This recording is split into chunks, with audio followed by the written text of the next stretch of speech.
covered her head with a blanket and laid on top of her. Of a toddler who died at a Lenore daycare lab, was later charged with involuntary manslaughter. Now, people more than pedophiles. Welcome back to another episode of Momz N The Hood. I'm your girl, Shaniirose, and I have Tyke Brian. So before we get into everything, y'all know what to do. Go ahead and hit that sub button, drop a comment, and hit that like button. Please, please, please, just hit that like button. Super easy, and it's free, okay? Hit that. We are going to talk about something that I feel like a lot of moms deal with, but they don't talk about too much. There's a very serious side to it, and there's actually a funny side to it as well. We're going to talk about mom guilt. So we're going to dive into some things that we've experienced in motherhood that we feel guilty about. Also, we're going to talk about those intrusive, random thoughts that just pop up in your head that are just so unrealistic, but in our head, we just see it playing out for some reason. So I'll go ahead and start with, I think the newborn stage, there's a lot of guilt in there. Because you don't know what you're doing, and I honestly feel like even after you have one, you still kind of don't know what you're doing because every baby's different. So I can honestly say that with baby girl, I don't feel like I do as much as I did with Cool Kid, because he was my first one. And I felt like that first time mom where you just do everything so perfect, you sanitize everything, you organize everything, you have a schedule. Like I used to set an alarm in the middle of the night for every 2 hours to wake up before he woke up to pump. Baby girl, listen, she is the alarm. So when she wakes up, then it's time. Right, and to be honest with you, I haven't really been pumping in the middle of the night either. Yeah, that's bad. But with Cool Kid, I did everything by the book. But with her, I really have been struggling. But I think that's like the biggest thing I can say guilt-wise with newborn stage. That newborn stage was rough. Oh my gosh. I was doing it, breastfeeding and no pumping. She went straight titty. So how did you do that? I'm so sorry. We were attached at the hip. Listen, I'm so for breastfeeding. I don't believe in formula. That's just me and my life and my children. But how do you literally stop at any given moment during the day to pop a titty out? Just pop the titty out. I can't do it. I got stuff to do. I got so used to just popping it out. Just, all right, here. So you would literally just stop whatever you're doing at that moment. Whatever I was doing, and she asked for some milk. And then I was recording everything. I recorded on this little baby app. I recorded when we changed her diapers, when she went to sleep, when she took a nap, when I breastfed. So it'd be 10 times a day for 5 to 10 minutes. It was Wait, 10 times a day within a 24-hour time frame. It was 10 times a day where she would want to eat, and she would, she would do like, oh, I'm just want a little snack, a little ounce here and there, playing with it. And I was just like, can we not? And it wouldn't be a long time. It'd just be 5 to 10 minutes a piece. I'm like, it was so rough. I can't do it. I commend any mom that is strictly nursing, because I cannot do it. I'm not gonna lie, and this is a little guilt for me with Cool Kid. I started nursing him at the hospital, and he tore my nipples up within the 2 to 3 days that we were in the hospital. So when we got home, he got kicked off the nipple. Instantly. I strictly was like, no, I'm not doing it. I was only pumping. The only reason why I started to nurse him after that was maybe 2 to 3 months later, because my milk supply was going down. It was up and down. So the lactation nurse, she was like, you're going to have to nurse to get it going. So that's the only reason. Girl, otherwise, nipple shield, because she wouldn't latch at first. So we had a nipple shield at the So I did a nipple shield. I never heard of that. What's a nipple shield? Nipple shields, and so it's kind of like a suction cup you put on there, and it helps them latch onto the nipple, and it kind of makes it makes the nipple stick out for you. Got you. And so I used that for about 3 weeks, and that was tough. I always had to find a shield, make sure the shield was clean, put it on it. And it was just a lot, keeping up my milk supply was hard. That was very hard. But I did study a lot of things ahead of time, so I knew at 13 weeks, you might see your milk drop. Yep. And so once that happened, I was like, okay, what am I going to do? I did body armor, and I ate oat milk cream pies every day. Every single day. That's what helped. That's what helped. It's funny because I literally just eat a bowl of oatmeal for like 2 days, and it's instant. It's back, yeah. It's crazy how that works, but I think that's another thing that a lot of moms aren't prepared for because they think like, for me personally, when I left the hospital, I was excited because my milk supply was going and flowing. That first month, like I filled up my entire freezer. It was nice. Yes, and then it just drops. It's scary because you're like, oh my gosh, what did I do wrong? Right. And people don't stress out. I'm like, how am I gonna not stress out? I'm trying to feed the baby, like. And that's the only way to feed them. So if you don't have it, where are they gonna get it from? Right. Now I got to supplement. I'm like, so I tried not to supplement. I didn't do any of that. So, which was nice, but we didn't have a lot of date times because of that. Because she was always on a boob. So we only had a certain amount of time before, hey, she eats. Hey, next bottle, you know. Yeah. So, see, that's why. That's the main reason why I did not do the nursing, strictly nursing, is because if I ever have somewhere to go, what's my man supposed to do? Like, he can be looking at her, and she's looking at him, they're like, what we got? Because mommy's not here, and mommy was not about to be stuck in the house. All the time. No, absolutely not. So, you better go warm up that bag of milk and call it a day. Right. So, that was a guilt for me, though, but I would say toddlerhood is I think toddlerhood also, there's really big guilt because people always have something to say when it comes to milestones. Ugh. Yes, milestone development. They always want to say, well, why are they doing this or why aren't they doing that? They should be doing this. And I hear it a lot, and I think it's really terrible because every child is totally different. Their growth is totally different. Me and 2 of my best friends were pregnant at the same time. I was pregnant with Cool Kid. And so they're all 3 months apart. Yeah, cute. Cool. All their milestones are so different. To be so close in age, totally different. Cool Kid's the youngest, and he started walking before them. Oh. He started walking at, took his first steps at 7.5 months, and then like full blown walking on the go at 8 months. Wow. Right. That's And advanced. that hurts a lot of moms because they're like, well, what's wrong with my child? Because a lot of kids don't start walking till 12 to 15 months is normally the average. So they're looking at Cool Kid like, what's going on? Right. And me not being able to encourage the next mom because I don't know. I don't know. I'm new. Right. And I don't like to talk too much about what he was doing because I didn't want it to come off as bragging. But really, I didn't do nothing special. No. Like, I mean, we did our exercises. I always do leg exercises, like even with baby girl.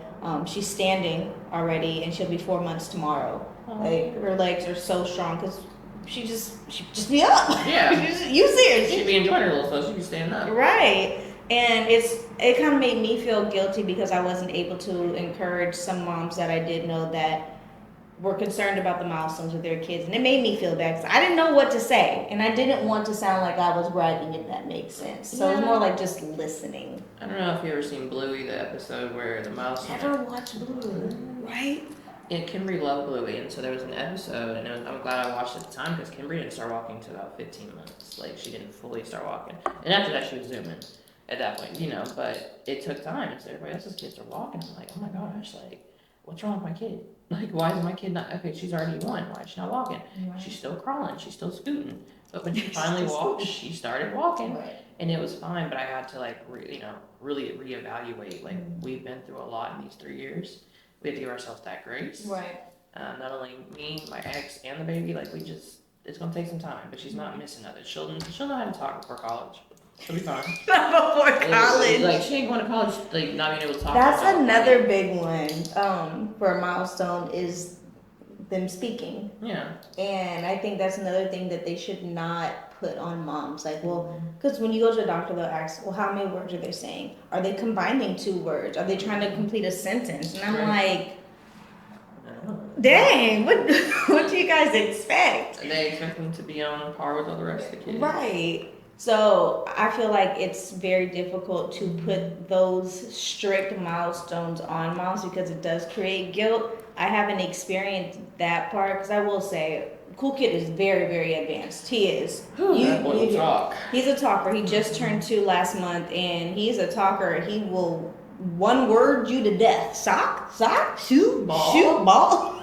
Babe. Yeah. He definitely will. But he does well in all those areas and milestones. So I haven't had any fears of that. but you still kind of like monitor it, and you're like, mm.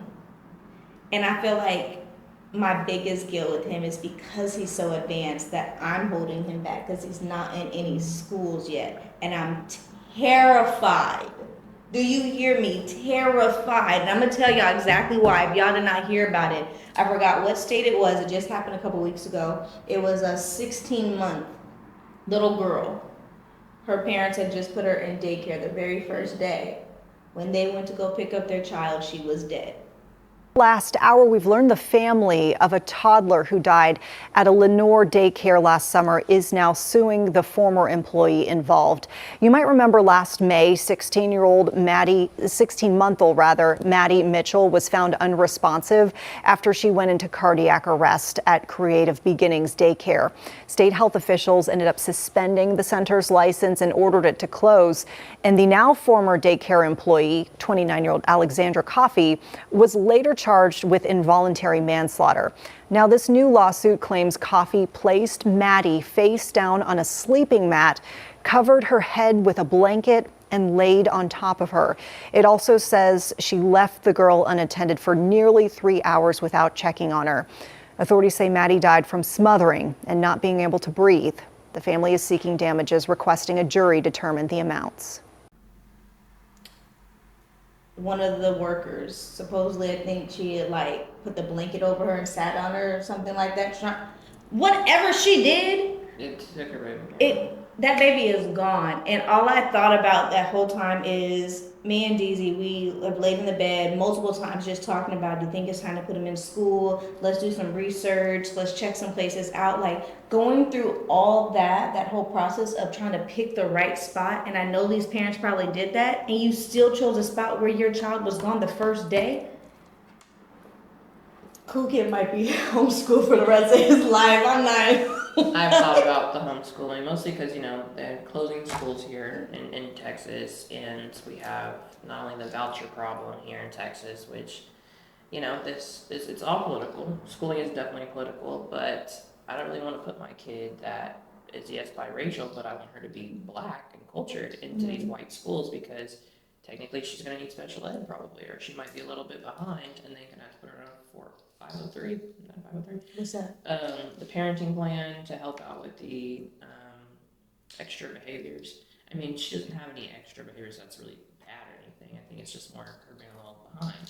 And so they actually have a lot more programs now, especially for like autism, any type of special but they're needs. pulling those back. Oh. Yeah, Texas they don't want your kid if they're special.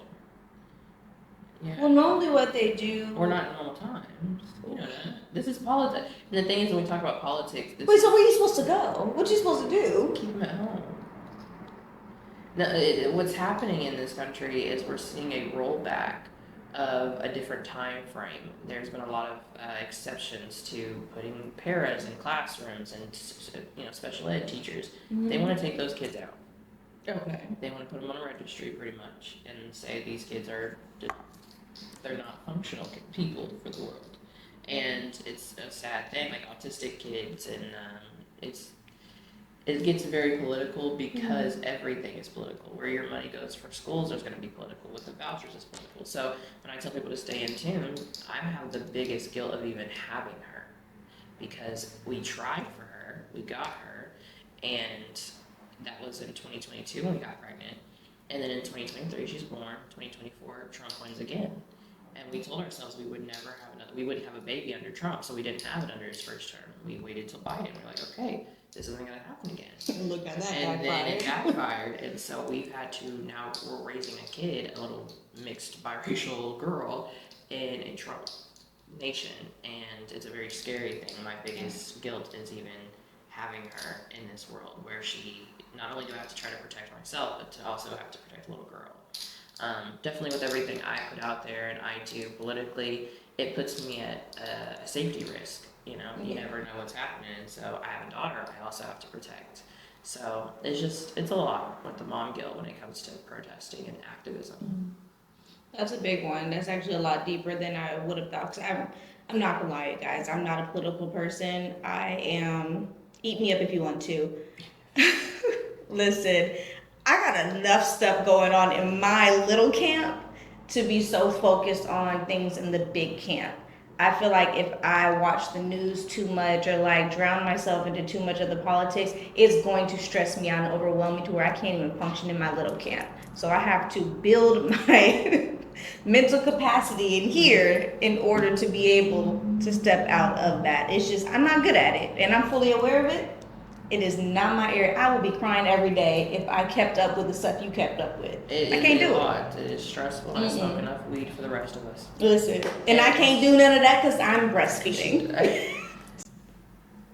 I can't do that. You can't. I'm not gonna say I didn't. Okay, because I'm terrified to do that. The fact that it stays in your system up to 30 days, I can't do it. I'll have a little drink, a little glass of wine here and there, but smoking I can't do. It's understandable. But let's dive back to that guilt stuff, because again, they're probably gonna eat me up this episode. I mean, the guilt is well, see, I was in a candy mama group. I'm not gonna lie to you. A what group? Yeah, breastfeeding group for moms that smoke weed. Oh wow! Yeah. I've never even heard of that. Yeah, because we were like, hey, it can't be that bad. It's not worse than us taking the pills for our mental health. Because I have postpartum depression. I was diagnosed with that. Are you taking pills for that? And they wanted me on the pills, and I didn't want to take the pills and be breastfeeding. So I said, you know what? I'll just take a little something here and there when it comes to marijuana, so I can calm down. Yeah, I thugged it out. I wasn't taking that. I'm terrified. I have not thuggered around here. When my head is battling itself, and I got a house to keep up, and a baby, and 2 dogs, and a husband, that was a lot. Oh, I'm not gonna thug it I out. love that you threw the dog in there, because I'm not gonna lie, I got a dog and a cat, and they got kicked out. Like, I couldn't do it. It was way too much. Like, the list was too long. It's a lot to handle. It is. And they have a responsibility, and that's the mom guilt. Right. I got my, now I got plants. So I'm a plant mom. I can do that. I have one plant, and I put everything I have in myself into that plant. And I'm so proud of it, because one side of it died, and I was like, oh my God. Hey, it's working. I brought it back to life. Good job. Right? I poured so much love into it, and it shows. So don't give up on your plants, you guys. Just don't give up on yourself or your plants or the journey in itself when it comes to this mom guilt. So I think my biggest mom guilt is this world is crazy. And it is transforming into some really wild stuff. Every generation it gets crazier and crazier.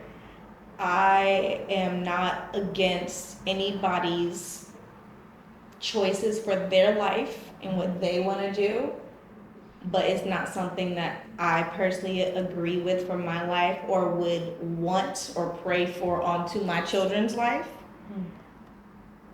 I fear, and Deezy does too, the father of my children. I feel so bad because y'all gonna be mad. Like, oh my God, you gotta keep up with the times. I don't want to keep up with these times. I would not wish that my child would decide to want to be in the LGBTQ community. It's actually very Black of you to say. A lot of Black people act that way. Yeah, it's not something that I would want. Now, would I love and accept my child based off the decisions that they make? Yes. But would I want to encourage it? No. I do not agree with the schools are now not just teaching sex ed. They're teaching, do you want to be straight? No. Do you want to be gay? Do you want to be bisexual? Do you want to be trans? They're teaching this stuff now. Like they're not. No, that's propaganda. I've talked to some kids that have told me. That's propaganda. I taught in schools. I have an educational background. That's wrong. They have been teaching them some stuff. They barely are allowed to teach them basic stuff. We had to sign waivers back then. No, the parents are signing waivers to approve that they can be a part of these classes. I need to see the proof of that. Yeah, this is what I was told. They don't told versus seen. They even in the Congress they passed something saying they can't let the kids pee in litter boxes now. And they're like, the kids weren't peeing in litter boxes. You guys make these things up because y'all hate gay people more than pedophiles. I would rather my kid be gay than a pedophile. Yes. But I would rather not have to choose between the two. Right, but being gay is not the worst thing you could be in the world. There's way worse things you could be in the world. There's definitely way worse, but I don't feel like the way a lot of people end up choosing that lifestyle is because it's a natural thing within them. I think a lot of it. To be gay. Meaning, when I look at a man, I'm attracted. When I look at a woman, I'm not. It's just That means you're natural. not gay. It's choosing. You're not my lesbian. body chose it. It chose what it wanted to choose. But that's your choice. That's my choice. So if your children But say, these children "I'm are gay," choosing because they're being taught that.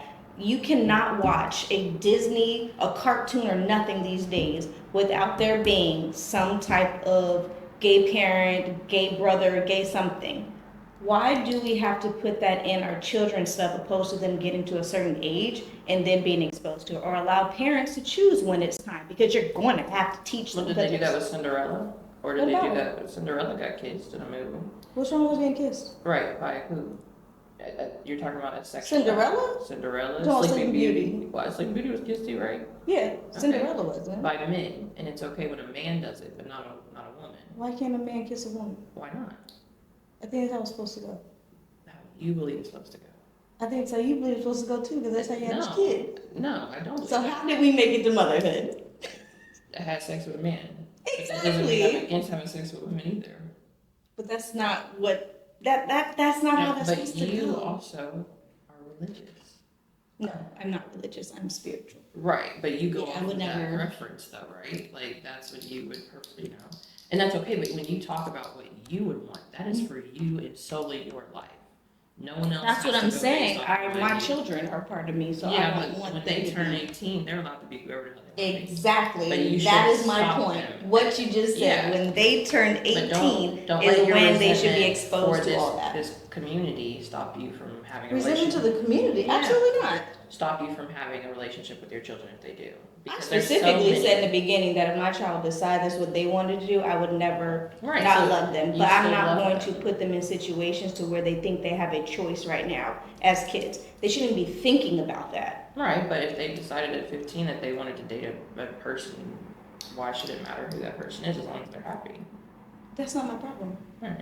My problem is exposing them at such an early age to where now they think that that's something they should make a choice. No, if you don't feel that internally, if my child comes to me and says, Mom, I feel kind of weird, I've been looking at the same sex and I feel weird, let's talk about it. Now, if you say, oh, my friend Brian said that he got a boyfriend and I was thinking that maybe I should try it. No, I don't want you to be exposed to that thinking now you have a choice because somebody else did it or you saw it in a movie or saw it there. That's something you should feel. That's a natural thing. I think the sexuality is a natural thing. Experimenting is natural too. But what makes you experiment? If you feel Because like you want feel it. Right. Yes. So like if Brian actually has a gotta feel boyfriend, it. he's like, I actually want a boyfriend too. I like Sam. Sam's That's cute. called peer pressure. That's not peer pressure. Mm-mm. I think you are letting that resentment towards this There's community. no resentment because I don't have a problem with them because I have so many friends. That just so sounded- many it sounded like the family same thing white members. people do with racism. Well, I got black friends. No. If you're, I'm not saying encourage your kids to be that, but also understand that it could happen. And if that, like, if it happens, it happens. I would actually prefer my kid to be lesbian. I'm not gonna lie to you, because the way men treat women in this society, I would So prefer. why do you get to have resentment against majority of men I don't. who say, but not against another community? It's the same thing. No, it's Badly. not. No, it's not. I love the LGBT community. I also love men. I've also seen how men have treated women. Have you seen how the LGBT has treated some people as well? Yeah, There's no like, difference. They're all people. They all have good sides and bad people are sides. people. That's true. Okay, so if people are people, then why do you care if your kids date? If they do what? If they date someone of the same sex. I don't care. I made that very clear. I do not care who they decide they want to date. It's the way they make that choice. I don't want them making a choice because they saw it or someone sprinkling down their head to think that But that's our a movies choice. already do that. Gotta be natural. But the movies do that already with The movies are heterosexual- doing what they see at home, their mom and dad. Right. So So what's the difference? right, but why can't a kid with the LGBT parents, they got two moms or two dads, they see that representation too? It's in every movie now. That's fine. No, It doesn't bug me. it bugs me. I do not like it at all. For my household, I don't like it. If it is going to display anything on that level at this age, Representation matters. So not that's just something like I wouldn't let them watch one of my favorite movies, but I would never let my kids watch it until they're a certain age. Ford Color Girls. For color girls. Yeah, it's not I kid appropriate. love it. That's not a kid appropriate movie. Why? For color girls? Yes, it is real. It's something that people go through. Every single girl in that movie You probably know someone who has dealt with something that they dealt with. Yeah, that's more of a teenager and up type movie. That's what I'm saying. You gotta be able to comprehend something like Exactly. that. Yeah, that's not a kid movie. So why are we putting it in our Disney movies where my 2-year-old can watch it? Four Colored Girls isn't a Disney movie. No, the Disney movies have all the LGBT things in it. Those don't even equate. Four Colored Girls is for black women. No, it's not. They could be all white. Right. They've been molested before. They've had abortions before. They've had STDs before. They've had all these stuff. They've had abusive men before. That has nothing to do with race. All those things that those women went through. LGBT is a choice. It's not a choice to be gay.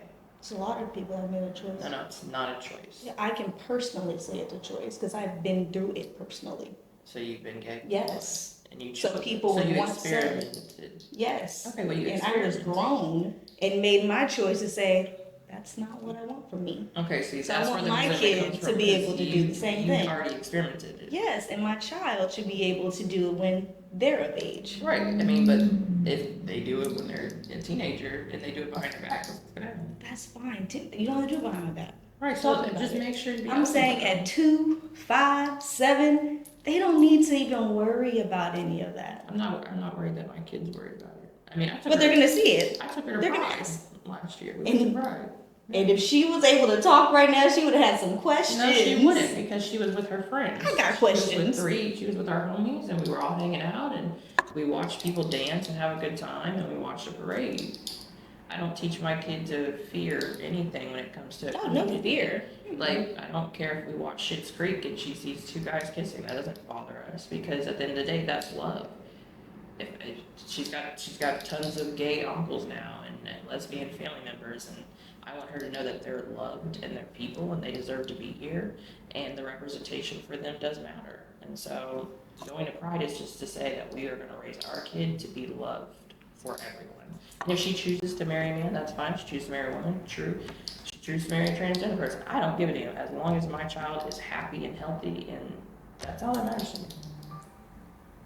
We all have different avenues that we would 100%. want to take down our children and for ourselves and stuff, and it just shows you that's why motherhood's so ghetto, because there are so many choices for us that we have to make for our kids to know, like, not even to know, to try to help them figure out what life is about to be, because hell, Yeah, I mean, we don't even know it. I don't know if you ever seen The Duggars, the TV show, 19 Kids and Counting. Mm-hmm. TLC, every year we get a new kid coming out of how one of them is molesting the others.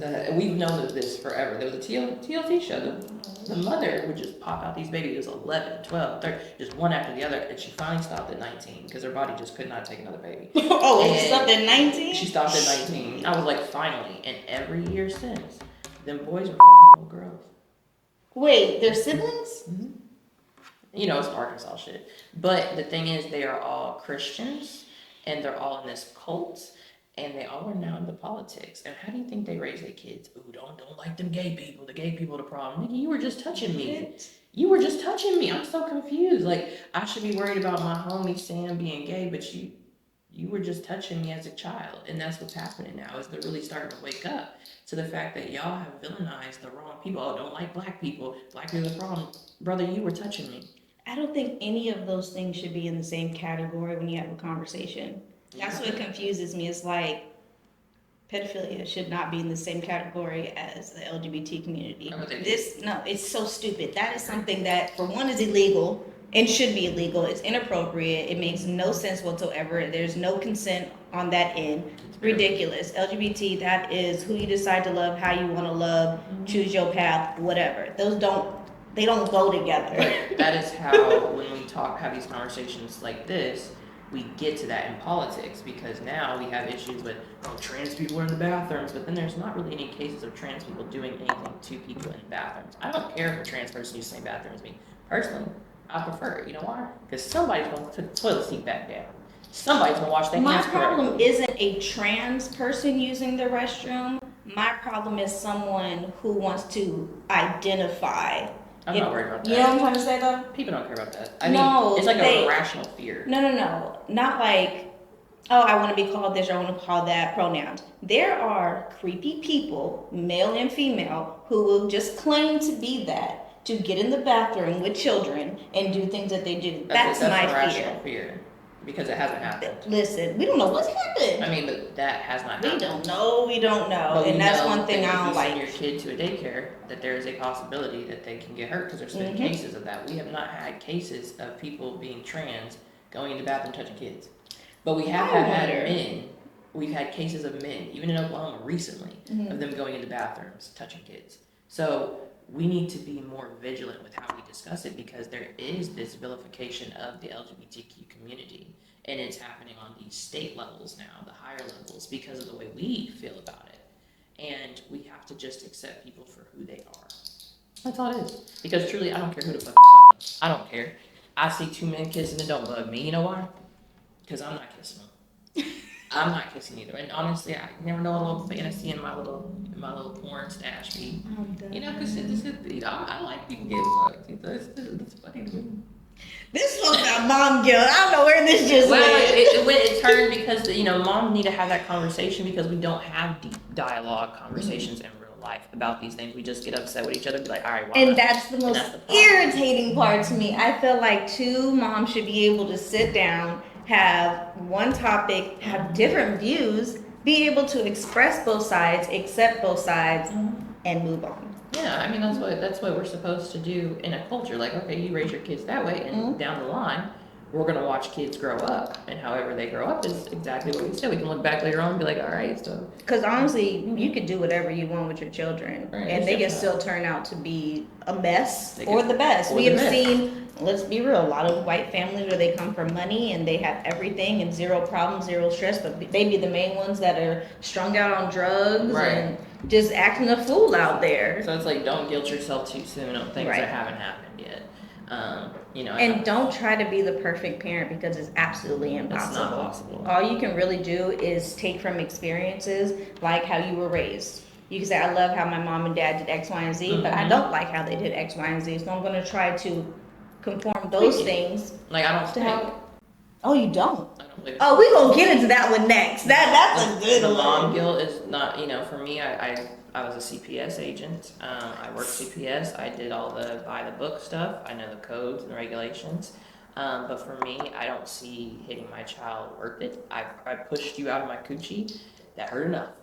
And I think it's a slave mentality. It's not even just a thinking. There's actually tons of books. Spare the Rod. Spare the Rod is something with a child. And it's a good book. I'll have to quote it and have you post it. But it's a black doctor, and she talks about how it comes from slavery. And it's mostly when the parents are so angry that they have to take their anger out on the child. Because the child just got here 2 years ago, 3 years ago, 4 years ago. Like, they knew. Of course they're going to do shit to piss you off. That's what they're supposed to do. And when you pop them in the head, or you pop, like, what are you teaching them? That don't do it. That's not going to, hey, it's I'm going to tell you right now, when my mama used to whip my ass, I just got sneakier. I didn't stop doing it. I just got sneakier. Because the pain, I actually built up a tolerance for pain from it. Dang, were you getting beat? I mean, because hold on, there are levels to it. Because I'm going to tell you, the levels go up because once you can't hit them anymore and that doesn't work, you spank them. That stops working. They don't get to that. Then it can get physical. I've never personally experienced that. I was whooped as a child. My mother did an excellent job of instilling the right amount of fear into my life, where I knew that I could not play with her. She was my best friend, but that was my mama first. And she did a very good job being strategic on how she did that. So when I did get whoopings, which I didn't get many, I was a fairly good child.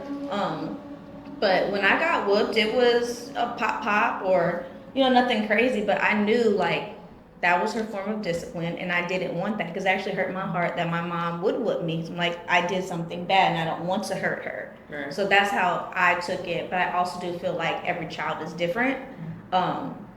My sister, completely opposite. She can get a whooping and she'll look at you and go do it again.